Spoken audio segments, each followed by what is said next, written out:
Have you ever wondered why people dislike BuzzFeed and the BBC? Have you only just discovered the world of SJWs and the like and don't quite know where to go? If that's the case, this video is for you. This is part of the videos to introduce you to these subjects by looking at the worst and most entertaining stuff they've produced, as well as making some entertainment for people who are familiar with this stuff, and if you have some time to kill, that's for you too. So now let's get started. The BBC... well, it's something, alright. It's like BuzzFeed, but a little more classy, but still shit, like a meth addict serial killer in a nice tuxedo. Now, I've already cracked the code that the BBC is an Illuminati acronym for the term bacon butt ceramics, a deadly code for a deadly operation, no doubt. But we should focus on what's seen on the surface first. BBC 3 makes important videos such as rape threats, death threats, harassment. Okay, you know what, fuck that. That video was so bad it almost made me go outside and get a social life. We can't have that, can we? Guess what, bitch? I know where you live. Female gamers get that a lot. Female gamers always get abused. This is certainly a lot of cancer, isn't it? Now that was shit, but we took the chore anyway. Now we have to get to the truth. Discussing the secret New World Order organization of bacon butt ceramics, it's... You'll never take me alive! So we have not seen the worst of it yet.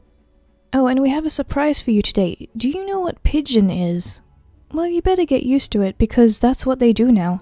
Okay, so let me actually respond to this. A lot of people who have responded to this have used the argument of soft bigotry and low expectations, and I must use this here as well, because this is really the biggest example of soft bigotry and low expectations. Especially being a minority myself, I guess. It's annoying. If you try to lower your expectations because of the fact that I'm a minority, whether this is for some weird quota for your company or whatever it is, this does not signal to me that you're right in the head. I'm not talking about people who have no choice. I'm talking about people who think that quotas are a good thing, because I understand that in some companies, the people who are hiring people are just being pressured by others to put in diversity and they really don't have a choice in the matter. I understand that. This just highlights to me that you can't think beyond my gender and my race if that's the reason that you're hiring me.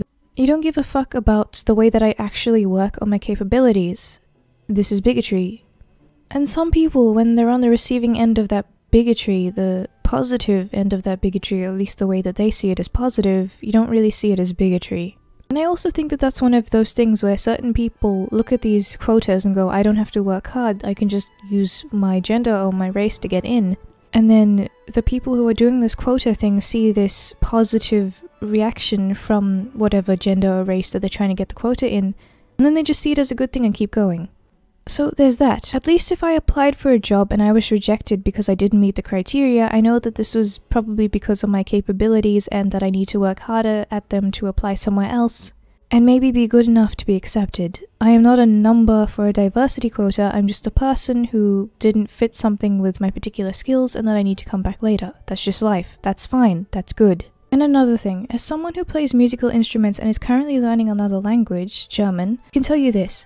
There are a million shortcuts that pop up and offer you quick and simple results, and that advertise themselves as not as hard and easy steps to learn instantly, and guess what? They're all wrong. You can watch one of those videos that promises you to instantly learn that song you like, but all you've done is learn that particular song on an instrument that you don't actually know how to use, and you don't actually know how to play it at all in any other way. You can buy all those get-rich-quick language things that teach you a few basic phrases, but you won't actually be learning the language at its core and what it means. I am being very serious when I say this. If you actually want to learn, and you want to encourage people to learn and grow as people, why not upload the original article where they have the choice to click on a word to get the definition and how to use it? Plus, they could translate it to their language and help themselves learn it. They could actually learn it properly. The more you take a shortcut, the more you're just altering and damaging the stuff that you already know about that instrument or that language, or basically anything.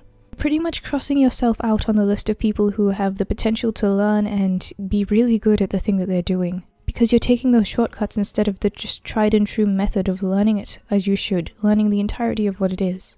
The BBC actually spent millions of dollars translating this into these horribly condescending articles that if you told me was akin to a minstrel performance or something actually racist, I would have believed you. This is ridiculous. There are websites and apps out there that actually try to teach you properly. I've been using Babbel alongside Duolingo and just gotten a few books on the subject as well. I've just been going to actual music lessons, plus there's actual music teachers online and on YouTube that have entire playlists going step by step into these things.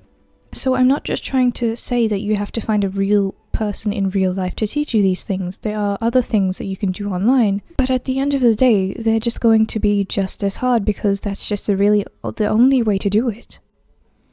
There's no other way to do it, and I hate to break it to you, but it does take a certain level of energy, passion, and dedication to learn these things, which is why not everyone does them all the time. Everyone's talking about it's soft bigotry through low expectations, but one of the biggest reasons I think it's soft bigotry is it's taking advantage of someone who doesn't understand that maybe this shortcut to English will actually harm them in their pursuit to learn English and gain knowledge about the language.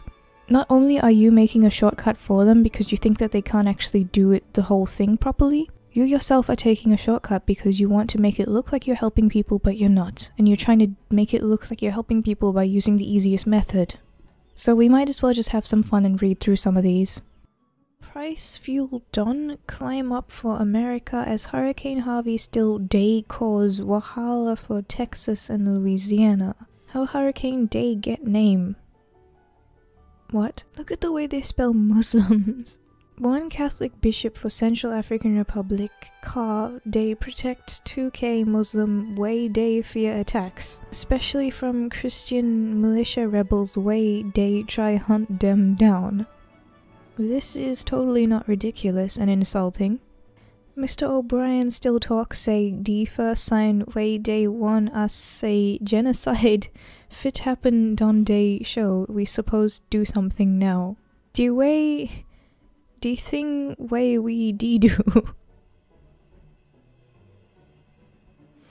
Make you follow us? You can't make me do shit, shut the fuck up. So the last thing is just a quick word, a kind of op-ed about that pay thing, the kind of salary thing that's been happening. It's nothing surprising, honestly, it's just the idea that these people somehow don't get the idea that there is not a sexist wage gap walking around. It's just the fact that women take more time off and stuff like that. You know this, and you know it already.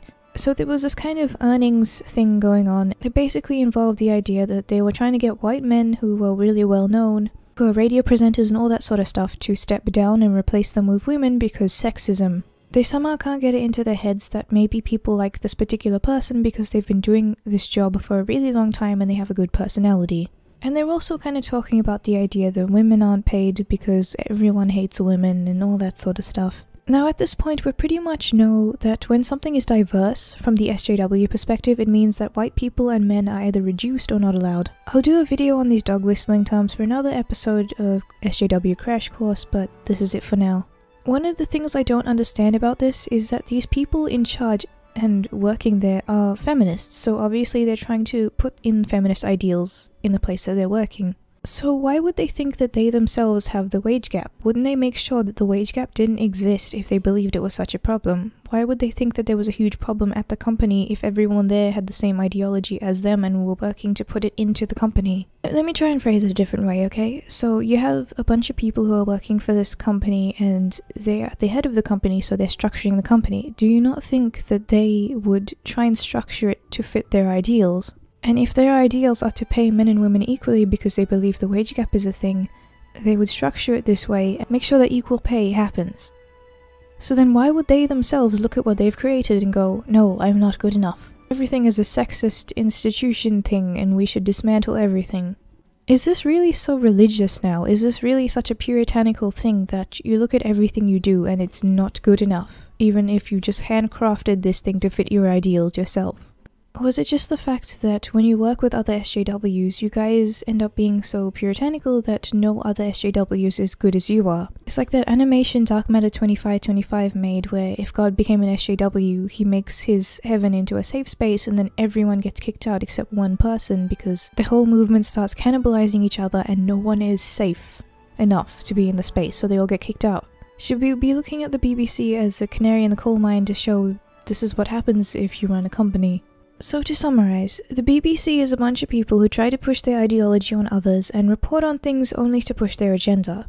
They love feminism and social justice, and I have not once seen them talk about the men's rights issues or anything in a way that actually makes men not look like demons. They always seem to act like they're the best people in the world and everyone else is scum. Oh, and SJW Crash Course is just a name that I'm putting at the end of these videos where I try and do a bit of an introductory or overview of certain topics without trying to make a million replies to the same thing. This is kind of similar to my blank is a scumbag kind of series as well, so as always, if there's a topic you want me to talk about, just let me know. Pretty much just anything as long as it's weird and entertaining. I have no problem with that. Toodles.